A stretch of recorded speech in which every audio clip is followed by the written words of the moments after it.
Le dialogue inter-burundais en commune Bukemba a été présidé par Monseigneur Justin Zoïsava, président de la Commission nationale du dialogue inter-burundais. Il a fait savoir que l'objectif de ce dialogue est d'aboutir à un accord entre Burundais pour asseoir la paix et une démocratie durable. En commune Gitanga, la session de dialogue était présidée par Félicien du Burundi, que ce soit Gérard Ndouaye, vice-président de la CNDI, ou le Festus Nyungu, secrétaire exécutif de la commission, qui ont respectivement présenté l'historique des élections au Burundi, en commune Bukemba et en commune Gitanga. Tous ont dit que depuis 1961, les élections ont été caractérisées par des tumultes, sauf celle de 2005. Pour eux, le refus du verdict des urnes a entraîné un désordre social, voire des tueries. Dans les deux communes, la population s'est exprimée sur l'accord d'Arusha, où certains ont dit qu'il est le socle et le pilier de l'harmonie sociale et qu'il faut une commission qui évalue la mise en œuvre de celui-ci. D'autres ont dit qu'il est temps que l'accord d'Arusha soit remplacé par l'accord entre Burundais qui va sortir du dialogue. Il en est de même de la constitution de la République du Burundi, où certains ont émis le souhait de la réviser, tandis que d'autres prônent pour le respect strict de celle-ci.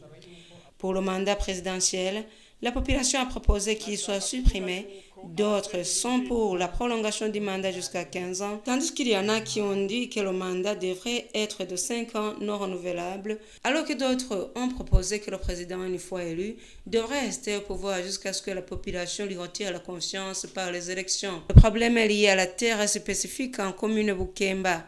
Ils ont demandé que la Commission nationale des terres et autres biens respecte l'entente entre les rapatriés et les occupants de leurs terres, afin d'intervenir si les deux ne parviennent pas à s'entendre. La population de l'ethnie Twa a aussi réclamé des terres afin que la paix et la justice sociale soient assurées. En ce qui concerne le dialogue qui se déroule à l'étranger, la population de Bukemba a demandé que ce dialogue soit ramené au pays, tandis que d'autres ont dit qu'il reste là pour la sécurité de certains participants. Pour ceux qui auraient commis des délits et qui ont fui le pays, certains ont demandé qu'ils soient punis exemplairement, alors que d'autres ont demandé la grâce présidentielle en leur faveur. Monseigneur Justin Zoïsava a appelé tous ceux qui ont fui à regagner le pays, car la paix ne peut être effective si certains restent réfugiés à l'étranger. Il a aussi interpellé tout un chacun à bannir le crime, car c'est un péché et ne profite à personne. En commune Gitanga, la révision de la loi sur les partis politiques a dominé le débat. Ils ont demandé que le parti soit réduit et que les aides des partis ne soient plus acceptées. Signalons que le secrétaire permanent au ministère de l'Intérieur a participé à ce dialogue à Bukemba, tandis qu'en commune Gitanga, le gouverneur de la province lieutenant et les parlementaires étaient présents à cette session de dialogue inter-burundais.